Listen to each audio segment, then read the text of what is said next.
সুপ্রিয় শিক্ষার্থীরা, বাংলাটেক অফিসিয়াল পেজে আজকে নতুন আরও একটা ভিডিও নিয়ে হাজির হয়ে গেলাম। তৃতীয় শ্রেণীর বাংলা বইয়ের পাঠ 14 নদীর দেশ 13তম পাঠ। যারা দেখোনি অবশ্যই এখনই আমার চ্যানেলটিতে যেয়ে দেখে আসো, আর আমার চ্যানেলকে সাবস্ক্রাইব না করে থাকলে এখনই সাবস্ক্রাইব করো। তো চলো আমরা পড়ে নিই নদীর দেশ। বাংলাদেশ নদীর দেশ, শত শত নদী আছে এই দেশে, জালের মতো জড়িয়ে আছে সেগুলোর কত সুন্দর সুন্দর নাম। মুখে আগুন নেই কিন্তু নদীর নাম আগুনমুখা।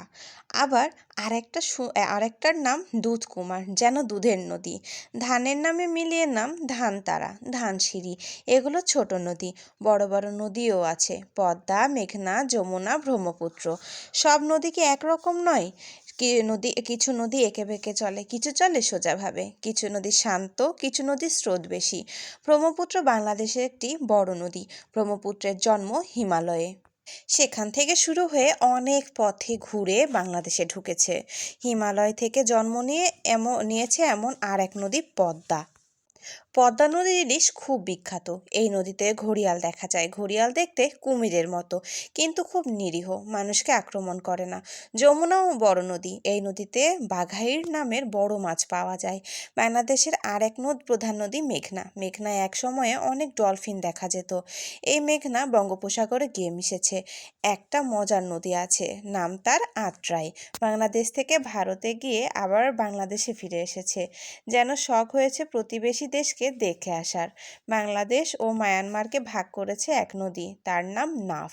ভারতের লুসাই পাহাড়ে জন্ম নিয়ে বাংলাদেশে ঢুকেছে কর্ণফুলী। এই নদীটি বেশ খরস্রোতা। বাংলাদেশের আরেকটি নদী হলো হালদা। এই নদী মা মাছের কাছে খুব প্রিয়। ডিম ছাড়ার জন্য মা মাছ হালদা নদীতে আসে। কিছু নদী বনের ভেতর দিয়ে গেছে, হরিণটানা, বলেশ্বর, নীলকমল, এরকম নদী। এসব নদী সুন্দরবনের ভেতর দিয়ে বয়ে চলেছে। এসব নদীতে আছে কুমির, কাঁকড়া আর নানা প্রজাতির মাছ। সাপের মতো পেঁচানো একটা নদী আছে, নাম তার সোমেশ্বরী। এই নদী বালুকণা বয়ে আনে। পিয়াইন আর এক নদী। পাহাড়ি ঢলের সময় সে ছোট বড় পাথর বয়ে আনে। ভেবে দেখো, ছোট নদীরও কি শক্তি। দুঃখের কথা কি জানো, এত সুন্দর সুন্দর নদী, কিন্তু এদের পানি দূষিত হয়ে পড়ছে। আমরাই নদীতে পলিথিন আর ময়লা আবর্জনা ফেলছি, নদীকে নোংরা করছি। ঢাকার বুড়িগঙ্গা নদীর পানি ময়লায় কালো হয়ে গেছে। ওখানে মাছ নেই, ব্যবহারের উপযোগী পরিষ্কার পানি নেই। আবার মানুষ নদী ভরাট করে ফেলছে, উজানে বাঁধ দিচ্ছে, ফলে নদী মরে যাচ্ছে।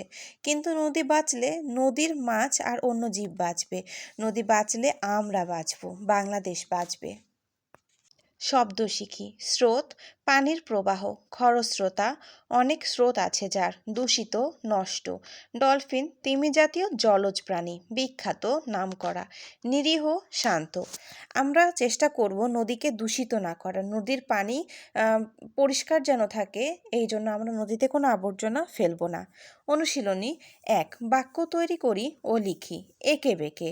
নদী এঁকে বেঁকে চলে। স্রোত, নদীতে অনেক স্রোত আছে। শান্ত, আজ বাতাস শান্ত। শখ, আমার নৌকায় চড়ার শখ। শক্তি, খাবার খেলে শক্তি হয়। 2, সঠিক উত্তরটি বলি ও লিখি। এখানে সঠিক উত্তর আমাদেরকে বের করতে হবে।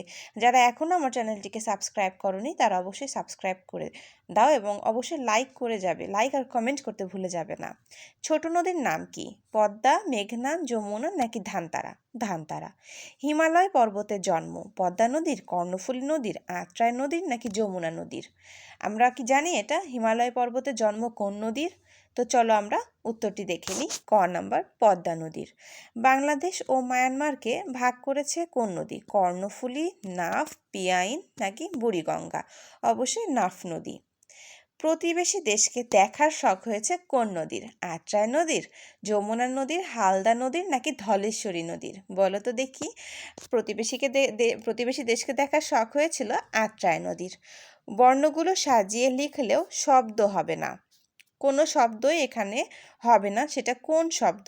এখানে এই 4টা শব্দ দেওয়া আছে, যেগুলো বর্ণগুলো মানে একদমই এলোমেলোভাবে দেওয়া আছে। তো চলো আমরা দেখে নিই যেটা কখনোই নতুন কোনো শব্দ হবে না। যেমন ন, ড, ফ, ল এটাতে আমার মনে হয় কোনো শব্দ হবে না। এটা থেকে তোমরা মনে হয় যে এরকম কোনো শব্দ আছে? তো অবশ্যই যদি পারো এটা কিন্তু কমেন্ট করে জানাবে যে তোমরা আমার আগে পেরেছো। আমি তো এখনো পারছি না। তাই না? এটার সঠিক উত্তরটা কিন্তু আমি এখনো খুঁজে পাচ্ছি না। তা আমার মনে হয় তোমরা পেয়ে গেছো। তা অবশ্যই পেয়ে গেলে কমেন্ট করে আমাকে জানাবে। আমি বলেছিলাম ঘ নাম্বারটাই হবে, তাই তো? তো ঠিক আছে, মিল করে বাক্য লিখি। ক নাম্বার, হিমালয় থেকে যাত্রা শুরু করেছে, বঙ্গোপসাগরে মিশেছে, ভারতের লুসাই পাহাড় থেকে জন্ম, মা মাছেরা ডিম পাড়ার জন্য আসে, সাপের মতো পেঁচিয়ে চলেছে, ছোট বড় পাথর বয়ে আনে। এটা কিন্তু আমরা বই যদি ভালো মতন পড়ি তাহলে কিন্তু খুব তাড়াতাড়ি পেরে যাব। হিমালয় থেকে যাত্রা শুরু করেছে, পদ্মা নদী, বঙ্গোপসাগরে মিশেছে, মেঘনা নদী। উত্তরটা কিন্তু অবশ্যই নিচেও দেওয়া আছে, তোমরা চাইলে নিচ থেকে দেখে লিখে নিতে পারো। ভারতের লুসাই পাহাড় থেকে জন্ম, কর্ণফুলী নদী, মা মাছেরা ডিম ছাড়ার জন্য আসে, হালদা নদী, সাপের মতো পেঁচিয়ে চলেছে, সোমেশ্বরী নদী, ছোট বড় পাথর বয়ে আনে, পিয়াইন নদী। এখানে কিন্তু দেখো উত্তরগুলো দেওয়া আছে। এবার প্রশ্ন, উত্তর বলি ও লিখি। ক নাম্বার, কোন নদীর ইলিশ বিখ্যাত? খ, হরিণটানা নদী কোন বনের ভিতর দিয়ে বয়ে চলেছে? এই প্রশ্নের উত্তরগুলো চলো আমরা দেখে নেই। প্রশ্ন, কোন নদীর ইলিশ বিখ্যাত? উত্তর, পদ্মা নদীর ইলিশ বিখ্যাত। প্রশ্ন, হরিণটানা নদী কোন বনের ভেতর দিয়ে বয়ে চলেছে? উত্তর, হরিণটানা নদী সুন্দরবনের ভিতর দিয়ে বয়ে চলেছে। প্রশ্ন, বুড়িগঙ্গা নদীর পানি কালো হয়ে গেছে কেন? উত্তর, বুড়িগঙ্গা নদীর পানি ময়লায় কালো হয়ে গেছে। প্রশ্ন, কী কারণে নদীর পানি দূষিত হয়? উত্তর, নদীতে পলিথিন এবং ময়লা আবর্জনা ফেললে নদীর পানি দূষিত হয়। প্রশ্ন, নদী মারা যাচ্ছে কেন? উত্তর, নদী ভরাট করা এবং উজানে বাঁধ দেওয়ার কারণে নদী মরে যাচ্ছে। এখানে প্রশ্নগুলোর উত্তর হয়ে গেছে। এবার 5 নাম্বারটা কি বলেছে? 3টি বড় নদীর নাম ও 3টি ছোট নদীর নাম লিখি। এটা কিন্তু আমাদের বইয়ের মধ্যে দেওয়াই আছে, তবু আমরা আরেকবার পড়ে নেই। 3টি বড় নদী, পদ্মা, মেঘনা ও যমুনা। 3টি ছোট নদী, আগুনমুখা, ধানতারা ও ধানসিঁড়ি। যদি আমার ভিডিও ভালো লাগে অবশ্যই কমেন্ট করবে এবং এই 6 নাম্বার নদীর দৃশ্যটি এঁকে আমাকে দেখাবে। ধন্যবাদ।